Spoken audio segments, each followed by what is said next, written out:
Сәлем қыздар, сіздерге ПП Цезарь салаттың рецептісімен бөлісемін. Қонақтарыңызға немесе өзіңізге жасап көрсеңіздер болады. Сіздерге 100% ұнайтынына сенімдімін.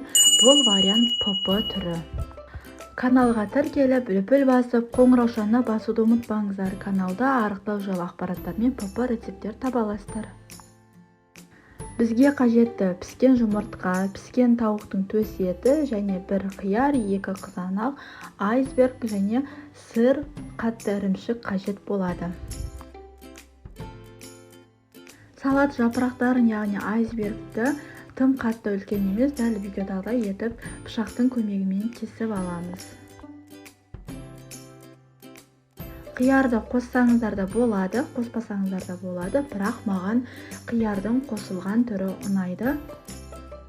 Қиярды видеодағыдай орташа көлемде турап аламыз.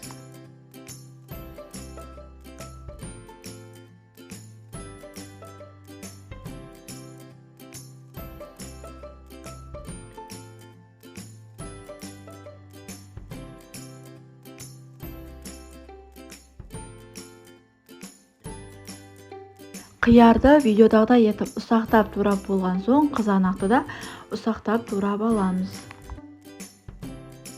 Егер де сізде черри қызанағы болса, черри қызанағын пайдалануға болады, әсемдік береді. Ал егер де болмаған жағдайда, дәл осы мен пайдаланған қызанақты пайдалансаңыз болады.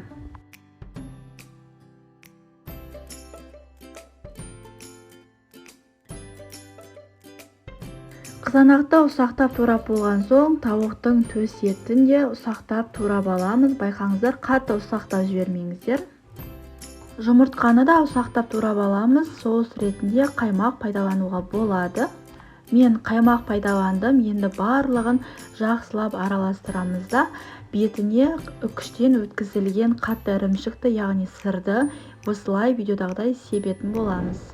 Ал қыздар, салатымыз дайын. Егер де видео ұнаса, каналға тіркеліп, лүпіл басып, қоңыраушаны басуды ұмытпаңыздар. Сіздермен болған құрметпен, Айнагүл. Келесі видеода жолыққанша.